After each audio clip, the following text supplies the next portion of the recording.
I think it's really important to know that there's this thing neuroscientists call transient hypofrontality, which is a big fancy word or set of words to basically say that the front part of the brain, logic, shuts off or slows down when we're under a perceived threat. So the point is this: for thousands and thousands of years, we were running away from bears and we were having to endure really hard things out in the wilderness. But now we don't have any of that because we have climate control in our houses and we spend 98% of the time indoors or in a synthetic environment.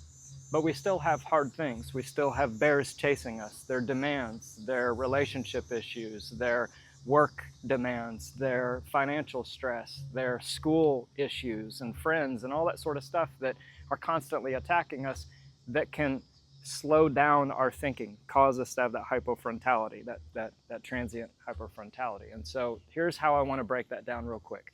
There's 3 stages to the brain. The first is, am I safe? The second is, how do I feel? And the third is, what am I thinking about it? So notice that. It doesn't matter what you think, because if your emotions are too overwhelming or you're under a perceived threat, they go, and you're operating on survival or you're operating on emotion, right? So you weren't ready because you weren't prepared, because there wasn't a safe enough environment at that time. Even though it was a bunch of buddies and it was fun and games and that sort of thing, you had a perceived threat that dipping into cold water, you weren't ready for that. And your body said, that's it, I'm going to get out. As opposed to what we're going to do tonight, which is going to help set a more safe environment for you. And so here we are. And what I'm going to invite you to do through this experience is just to think about how we all battle that. We all battle those insecurities, and we all battle the nuances of things we cannot control. And still, even amidst, we're going to hear the sirens at some point, I'm sure, because the ambulance is half a mile down the road. We're going to hear somebody with dual exhaust going by with, Harley Davidson. We're going to see somebody walking down the street. The dogs might start be barking, and let them represent all the things that cause us stress, the things that keep us that push and pull in life. And still, we have this really awesome power within us to just take a moment, pause, tune into the breath, tap into the body, and create our own little space in our little glass tube where it's just ourselves, if that's what we need for safety for a moment. And so I'm going to ask you to do something here for a moment, and that's just relax your jaw. Relax your jaw in a way that you let enough space between your top and your bottom teeth to maybe let the tongue rest in between. And if you want to sort of roll your shoulders a little bit, bring them up to your ears, taking a breath, and then relax. And mind you, go ahead and put your back to that seat. And as you're rolling your shoulders, bringing them up to the ears, breathing in, dropping them and exhaling. Do that one more time. Breathe in and exhale. And hold your shoulders right there at the bottom. That's your neutral spot, whatever that is for you. That's just a space where you can come and rest in a dignified space, a deserving space.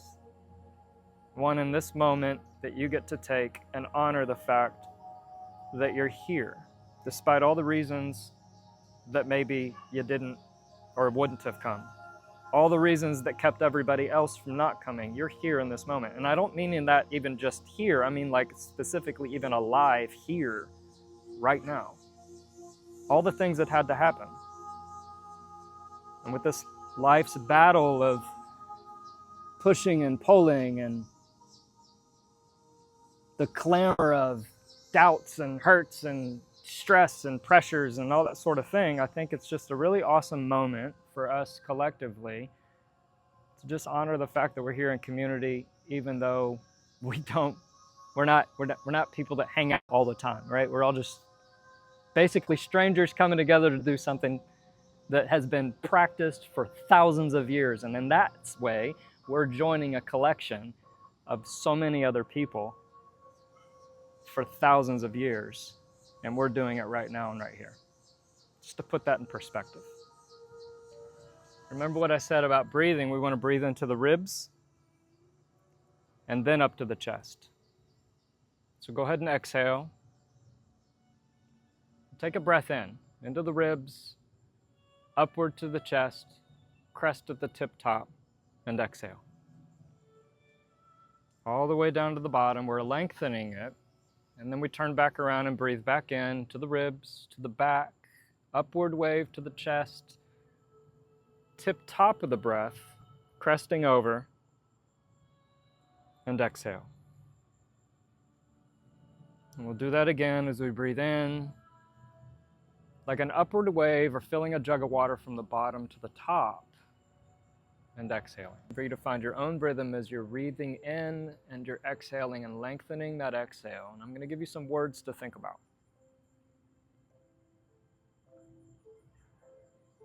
Follow 4 principles in life, and they all surround 4 words. First is permission. We have to be willing to give ourselves permission. So when you get in the plunge, there's going to be grunts or yells or screams or words or whatever it is that you feel like you need to do. Give yourself permission to feel what you need to feel. Keep breathing at your own rhythm. The next word is present. Being present with ourselves.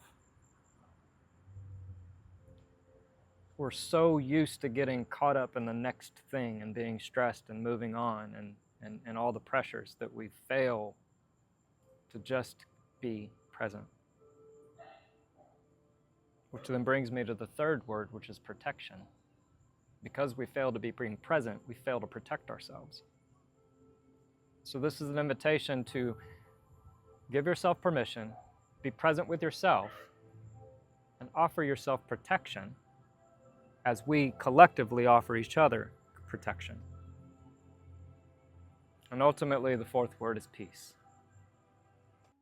So, whatever your intention is, bring that to mind, and then also maybe just a gentle moment to yourself to just say, I can do this, right? Because even though that's a thought, right, I want you to think about something really hard that you've done in your life and you overcame, okay? Something really hard, something you had to do when you were a kid or as a teenager or as an adult, doesn't matter. I'm not talking about bringing up traumas. I'm talking about just some hard shit that you had to do and you overcame it and you came away from it a better person, and I want you to tap into that for a second, okay? Because you've already done hard things. So this is no different than the hard things you've already done countless times before. So take a moment for that, and then we'll dive in.